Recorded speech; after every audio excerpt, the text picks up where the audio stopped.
Hi guys, welcome back to my YouTube channel. मेरा नाम है तेज यादव और आज की वीडियो में मैं आपको एक नए चैलेंज के साथ इंट्रोड्यूस करने वाला हूं जो कि है 75 हार्ड 2.0 इस बार और भी हार्ड। पहले पुराने वाले 75 हार्ड चैलेंज की बात करते हैं।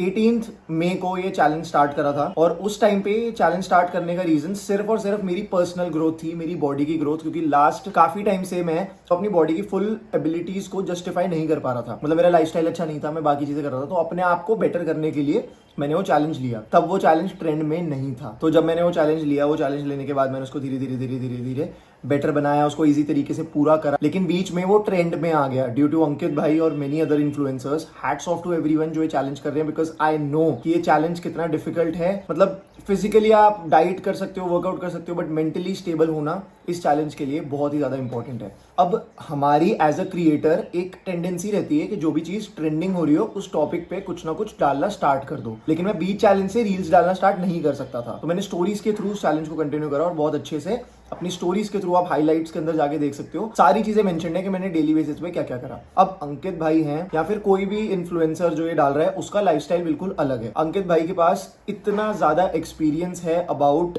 रेसलिंग, वो एक प्रोफेशनल एथलीट है, वो ये चीज 8 से 10 साल से रेगुलरली कर रहे हैं। तो उनके लाइफस्टाइल में और हमारे लाइफस्टाइल के अंदर बहुत फर्क है। मतलब he is the guy who is actually motivating influencers like me. मतलब मैं मोटिवेट हुआ हूँ उनका वो लाइफस्टाइल देख के, बिकॉज रिसोर्सेज कम थे, जिम नहीं जाते थे, डाइट वगैरह के ऊपर ज्यादा एक्सपेंसेस, मतलब ज्यादा पैसे वैसे खर्च नहीं करते थे, बट स्टिल उन्होंने मैनेज करके वो चैलेंज कंप्लीट करा। एंड 75 डेज हार्ड चैलेंज इसी के ऊपर है कि कैसे आप अपने जो आपके पास रिसोर्सेज अवेलेबल हैं, आप उनके अंदर ही अपनी बॉडी को ट्रांसफॉर्म करो। तो वो सब चीजें हुई, बट अब मैंने रील्स डालना शुरू करा कि मैंने 75 डेज हार्ड चैलेंज कंप्लीट करा, because I actually did it not for the social media, I did it for my self. उसके बाद मुझे लगा कि यार थोड़ा सा ना इस चैलेंज और हार्ड बनाने का टाइम आ गया, तो मुझे अपनी फिजिक के साथ साथ ना बाकी चीजों के ऊपर भी काम करना था। तो अभी वही रीजन है कि मैंने 75 हार्ड 2.0 इस बार और भी हार्ड इंट्रोड्यूस कर रहा हूं मैं आपके साथ, और ये मैं खुद भी फर्स्ट टाइम ही कर रहा हूं। अब इसके अंदर मैं 3 नए रूल्स ऐड कर रहा हूं just for my overall looks, my overall personality, my overall mental health. तो पहला रूल जो 6th रूल होगा वो होगा पर्सनल ग्रूमिंग। मतलब हमें डेली कुछ ना कुछ ऐसा करना है जिससे हमारी स्किन क्वालिटी, हेयर क्वालिटी, हमारी ओवरऑल अपीयरेंस बेटर हो। उसके बाद जो एक नया रूल 7th रूल जो मैं ऐड कर रहा हूँ is taking care of your mental health. अब ये एक सबसे बड़ा इशू है कि हम बॉडी वगैरह बना लेते हैं लेकिन हमारी मेंटल हेल्थ ऑन पॉइंट नहीं रहती है। लास्ट कुछ टाइम से मैं ही ये इश्यूज फेस कर रहा था कि फिजिक मेरी ऑन पॉइंट थी, मैं सारी चीजें सही कर रहा था, आई एम अर्निंग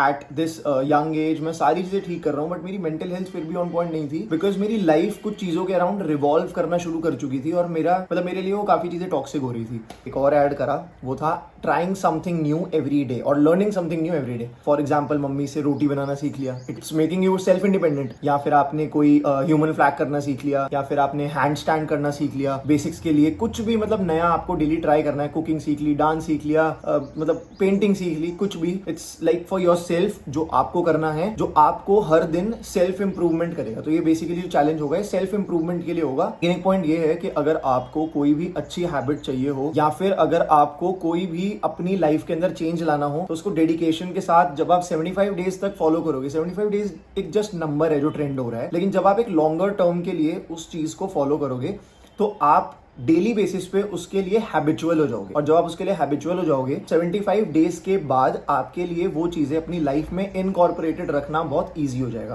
तो अभी साइना आ रही है यहाँ पे, उसको पिक करने जा रहा हूँ। बस आज अच्छा दिन नहीं है, मतलब आज मूड ऑफ सा लग रहा है बहुत ज्यादा कि सुबह सुबह इतनी लेट, सुबह वैसी होती है हर टाइम जिम के लिए लेट कर देगी। देख रहे हो गाइस तमीज इसकी, अब हंस दिया है कि हाँ पता लग रहा है कि वीडियो बन रही है। क्यों बंद कर दूं, व्लॉग बनते रहेगा मेरा। तेरे को क्या हो रहा है, शर्मा रही है कैमरे के आगे। हाय गाइस, हमने लगाई आज सनस्क्रीन। यार विंटर्स भी आ रही हैं, तब भी स्किन का ध्यान रखना बहुत इंपॉर्टेंट है। और समर्स में इसका मतलब ये नहीं है कि सनस्क्रीन स्किप करोगे। हमें तो पता ही नहीं था। इतनी ज्यादा क्रिकेट खेलने जा रही है क्या? तो गाइस मैंने डिसाइड करा है कि अब से मैं व्लॉग्स में आपको अपनी रियल साइड दिखाऊंगा। मुझे पता ही नहीं मेरी रियल साइड क्या है। क्या मैं अरे मतलब जो तूने बोला वही मेरे दिमाग में है ना। मतलब क्या मैं एक अच्छा लड़का हूँ जो सबसे अच्छे से बात करता है और सारी चीजें सब कुछ ढंग से रखता है। ऐसा कुछ ज्यादा बदतमीज लड़का नहीं दिखेगा। या फिर मैं एक ऐसा लड़का हूँ जो सबके मजे भी लेता है लेकिन प्यार सबसे ज्यादा करता है हर किसी से। कुछ बोल लेना भाई। तो गाइस जिम जाने से पहले इसको थोड़ा गुस्सा दिला देता हूँ ताकि अपने आप को गुस्सा दिलाएगा मतलब कि तेरा वर्कआउट अच्छा हो। इससे थोड़ा इरिटेट हो जाता हूँ जानबूझ के, ताकि जिम के अंदर, क्योंकि देखो अब लोग डालते रहते हैं ब्रेकअप स्टोरी। ब्रेकअप तो मेरा होगा नहीं। मैं बोल रहा हूँ कि ब्रेकअप तो मेरा होगा नहीं, मतलब कि मेरी तेरा ब्रेकअप हो नहीं सकता। मतलब कि मैं सिंगल हूँ पहले से ही। झूठ बोल रहे हैं। मतलब कि मैं पहले से सिंगल हूँ, अगर तो मेरा ब्रेकअप कैसे होगा? तो मैं ब्रेकअप स्टोरी तो दिखा नहीं सकता, उसके लिए पहले लड़की पटानी पड़ेगी। टेंशन मत लो, उसके टाइम बाद आने पर ये खुद रुक। तूने मेकअप करा, जो भी क्रीम लगाई, उसके बाद तू लिपस्टिक लगा चुकी है, तू जिम जाने के लिए बाम थी वो। करेक्ट रहे होते करके हैं। बता कि मैं मेकअप करके जिम नहीं जाती हूँ। किसी भी लड़की को Guys, makeup अभी जब करके जिम नहीं कैमरा- जाना चाहिए। हाँ, किसी लड़की को जिम नहीं जाना चाहिए। किसी लड़की को जिम नहीं जाना जिम चाहिए। सॉरी, मेकअप करके जिम नहीं जाना चाहिए। तूने मेकअप नहीं करा हुआ? नहीं तेजस, ये देख। दिख ही रहा है वो तो 75 हार्ड 2.0 इस बार और भी हार्ड के अंदर रोज कुछ नया ट्राई करेंगे, क्योंकि अगर मैंने दोबारा बोला ना आज मैंने करा 75 डेज हार्ड चैलेंज पूरा, लोग मेरे अबे ओ ऐसे मत बोल। कुछ नया ट्राई कर। हेल्दी मोमोज घर पे बना। हेल्दी मोमो घर पे कैसे बनाऊं? हेल्दी मोमोज। ये क्या है हाथ में तेरे? ऐसा लग रहा है दो पागल ऐसे कैमरा हाथ में लेके घूम रहे हैं, जैसे कि अपनी एक सीसीटीवी लगा के घूम रहे हैं।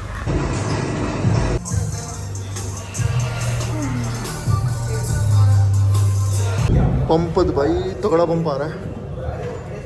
ये ऐसे लोगों के साथ आके टाइम वेस्ट कर दिया। कहाँ से देख रहे हो भाई? मुझे क्या क्या अच्छा लगता है?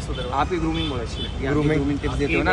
आज तो शायद मैं ग्रूम भी नहीं हूँ ज्यादा, लेकिन कोई नहीं। और आपका 75 हार्ड चैलेंज ये आपने कंप्लीट करा था, वो मुझे बहुत अच्छा आपको लगा। पता है ना मैंने करा था, क्योंकि लोग बोल रहे हैं कि नहीं अरे आपने करा था 75 हार्ड चैलेंज। उम्मा बना दो शेक, बनाना, बटर, दूध और प्रोटीन।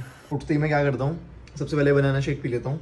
कैलोरीज मेरी बढ़िया ब्रेकफास्ट वाली फुलफिल हो जाती है। इसके अंदर है बनाना, मिल्क, प्रोटीन, पीनट बटर और नट्स। इसके अंदर आपका जो मन में आ रहा है आप ऐड कर सकते हो। आप ओट्स ऐड कर सकते हो। अपनी कैलोरीज के हिसाब से देख लेना। मैं जब फैट लॉस पे था तो मैं फास्टिंग करके वर्कआउट करता था, लेकिन अभी मुझे बढ़िया मसल गेन करनी है तो मैंने फास्टिंग वगैरह कुछ टाइम के लिए छोड़ दी है। बेसिकली मैं इसको एक हाई कैलोरी शेक बना चुका हूँ। तो यही छोटे छोटे चेंजेस जरूरी होते हैं। फैट लॉस कर रहे हो या फिर मसल गेन कर रहे हो या फिर वेट गेन कर रहे हो, तो ये हर मील के अंदर छोटे छोटे चेंज कर लो। जैसे पहले मैं इसके अंदर सिर्फ पानी डाल के पीता था, अब मैंने इसके अंदर बहुत सारे इंग्रेडिएंट्स बना के इसको हाई कैलोरी शेक बना दिया। तो ये इंग्रेडिएंट से ही गेनिंग और लीनिंग होती है। ज्यादा नंबर ऑफ रेपिटेशन या फिर कुछ अलग करने से गेनिंग लीनिंग नहीं होती। आलू की सब्जी के साथ कोई प्रोटीन की चीज दे देना, पनीर या फिर पनीर बना दो, फिर आलू की सब्जी के साथ पनीर खा लूंगा। तो उठूंगा सबसे पहले यही चीज दिखेगी, माइंड पूरा फोकस्ड रहेगा। ये पुराने पहले 5 रूल। 6 पे personal grooming, taking care of my mental health, trying to do something new every day, say no to alcohol. ये हो गया गाइस नुकसान। कटाई पेट्रोल पंप तक भी नहीं जाएगी। सो गाइस गाड़ी का टायर फट गया है। ये भगवान का सिग्नल है कि मेरे को नई गाड़ी ले लेनी चाहिए। अब भगवान का सिग्नल ये है कि 2 स्कूप नहीं पीने चाहिए प्री वर्कआउट के, ऐसे गलत काम होते हैं। गाड़ी बदलो, बीमर लो, बीमर लो, मर्सिडीज। टायर चेंज करना सीखो आप। कब आएंगे आपके दोस्त आ रहा है भाई, तो ये टायर फाड़ दे। अरे बाकी हाँ, उस दोनों वो नहीं होगी, गिल्ट नहीं होगा। दोनों गाड़ी लंगड़ी। दोस्त तो चले गए। देखो गाड़ी को छोड़ के हम बैठे हुए हैं यहाँ पे। उस पे वो भी है पेटीएम पे। क्या कह रहे हो? अरे नहीं यार, पागल हो गया। आपने हेल्प करी है, जो हम पे हेल्प करे, अब ऐसे नहीं करते। बिल्लू सिंह मारेगी तो नहीं मुझे? मारेगी? पंजाब मार। बिल्ली मारती है बड़े गंदे। बिल्ली और कुत्तों में यही फर्क होता है। मैं दूं? तू मत दे। ये मत डालियो, मैं तेरे बहुत मार। सब कुछ बोल देते फिर कह रही मत डालियो। और गाइस कोई भी ट्रांसफॉर्मेशन स्टार्ट करने से पहले सप्लीमेंट्स की बात करता हूँ। लोगों को लगता है बहुत एसेंशियल है। एसेंशियल कुछ भी नहीं होता, बट येस सप्लीमेंट्स बहुत ज्यादा हेल्प करते हैं। एक तो जो होता है वे प्रोटीन, जो मैं हर किसी को रिकमेंड करता हूँ कंज्यूम करने के लिए। और अगर आप प्योर वेजिटेरियन हो तो वे प्रोटीन एक ऐसा सोर्स है जो कम कैलोरीज के अंदर आपका प्रोटीन रिक्वायरमेंट पूरी कर देगा। उसके बाद है फिश ऑयल। अब जो फिश ऑयल होता है, चाहे मैं जिम जाऊं या नहीं जाऊं, मेरी फैमिली में सब ही इसी ब्रांड का कंज्यूम करते हैं। उसके बाद मल्टीविटामिन, जो हमारी माइक्रोन्यूट्रिएंट्स की रिक्वायरमेंट को फुलफिल करता है। जितने जरूरी मैक्रोन्यूट्रिएंट्स होते हैं उतना ही जरूरी माइक्रोन्यूट्रिएंट्स भी होते हैं। And then my favourite 100% creatine from MuscleTech. अब आप सबको पता ही है मैं लीन मसल मास गेन कर रहा हूं, तो ये बाकी सारे सप्लीमेंट से बहुत ज्यादा जरूरी है। तो जल्दी से जाओ मसल टेक की वेबसाइट पे जाके सारे सप्लीमेंट्स परचेज कर लो। मेरा कोड तेजस यूज कर लेना, बढ़िया थैंक यू बोलोगे, इतना बढ़िया डिस्काउंट दिलवाया। कर लो तुसी फेस थोड़ा और ऐसे होगा, मतलब 3 2 1 को पानी गिराया है ना। सॉरी क्यों बोलूं, थैंक यू बोलूंगा ना। हाँ सॉरी एंड थैंक यू। भाई वही है, अगर आप लोग नहीं करवाओगे तो फिर तो ये ऐसे ही रहेगा, फिर मुझे ही साफ करना पड़ेगा, मुझे ही बनाना पड़ेगा ना। सब ना वॉशरूम में होता है, ये ना कि वॉशरूम में नहीं ना, वो व्हाइट बैकग्राउंड चाहिए था आपको। शेरवानी सिलवा ली है गाइस बारात निकालने के लिए। लड़की नहीं है रेडी, बट लड़की पता ही नहीं है कौन है। नीचे पजामा, ऊपर शेरवानी। हीरो क्या है, कौन सा फैशन है ये? मेरा फैशन है। सेंड मी रिश्ता गाइस। स्मार्ट लग रहा हूँ वैसे, बताइए। कोई रिश्ता भेजने की जरूरत नहीं है। Ignore her guys. मैं ना ये क्लिप डिलीट सुपरस्टार वाली फीलिंग आ रही है चलो। अब तक शूट चल रहा है, हम यहाँ पे सोच रहे हैं कौन से शाहरुख खान के गाने पे शाहरुख खान की एक्टिंग करी जाए। वैसे शाहरुख खान की एक्टिंग कोई कर नहीं सकता। बढ़िया शेरवानी वगैरह पहनी हुई है।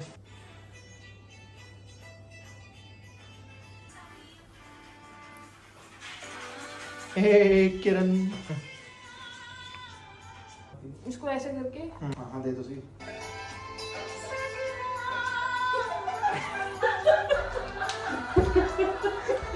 सो बेसिकली मैं बुक के बारे में थोड़ा बात करना चाह रहा था कि मैं बहुत कंफ्यूज था। मैंने एक योगी की कार्मा वाली बुक मंगवाई है, वो मैं अभी घर जाके पढ़ूंगा, बट उसकी इंग्लिश बहुत ज़्यादा मुश्किल है।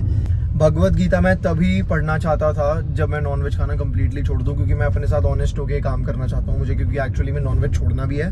अभी मैंने लास्ट 1 हफ्ते से नहीं खाया है और मैं जल्दी छोड़ने वाला हूँ, बट मैं भी ये नहीं बोल सकता हूँ कि मैं प्योर वेजिटेरियन हूँ। कि जब हम अपना मतलब मैं अपना एजेंसी का काम, अपना कंटेंट क्रिएशन या फिर एडिटिंग कह लो, जो मैं ब्रांड खोल रहा हूँ उससे रिलेटेड कुछ काम करने का ट्राई करता हूँ बेड पे बैठा बैठा, तो साथ में नेटफ्लिक्स भी खुल जाता है, रीलें भी चल जाती हैं, तो वो सब नहीं करना। तो घर जाएंगे, बढ़िया टेबल चेयर सेटअप करेंगे, चेयर थोड़ी देर बाद आएगी। गाइस पापा इतने अच्छे हैं, मैं घर आया हूँ और उन्होंने मेरी टेबल सेट कर दी। लाइफ में जो थोड़ी बहुत चीज़ें जो हम अचीव करते हैं, वो सही बताऊँ तो सिर्फ हम अकेले नहीं करते हैं, हमारे आसपास वालों की मदद से करते हैं। यार जैसे पापा ने ये टेबल सेट करी है, बहुत मतलब मेरे हिसाब से तो मेरे लिए बहुत बड़ी चीज़ है, उनके लिए बहुत छोटी चीज़ होगी, बट ये इसने मेरा कितना टाइम सेव करा, कितनी मेरी हेल्प होगी। मैं शूट करके गया था, मम्मा ने वो सारा सामान वगैरह पूरा घर फैला हुआ था, वो सब कुछ ठीक करा, मेरे को मील्स टाइम पे मिलते हैं। तो अपना अगर लाइफ में अगर आपका कोई भी आप छोटा मोटा सक्सेस अचीव कर लो, तो कभी भी एटीट्यूड मत दिखाना उन लोगों को जिन्होंने आपकी चाहे 1% भी हेल्प करी हो, चाहे वो आपके पेरेंट्स, चाहे अगर उन्होंने हेल्प ना भी करी हो ना, तो भी वो इनडायरेक्टली आपके लिए बहुत कुछ करते हैं। तो कभी भी ये मत करना कि आप थोड़े बहुत पैसे वैसे कमाना शुरू कर दो या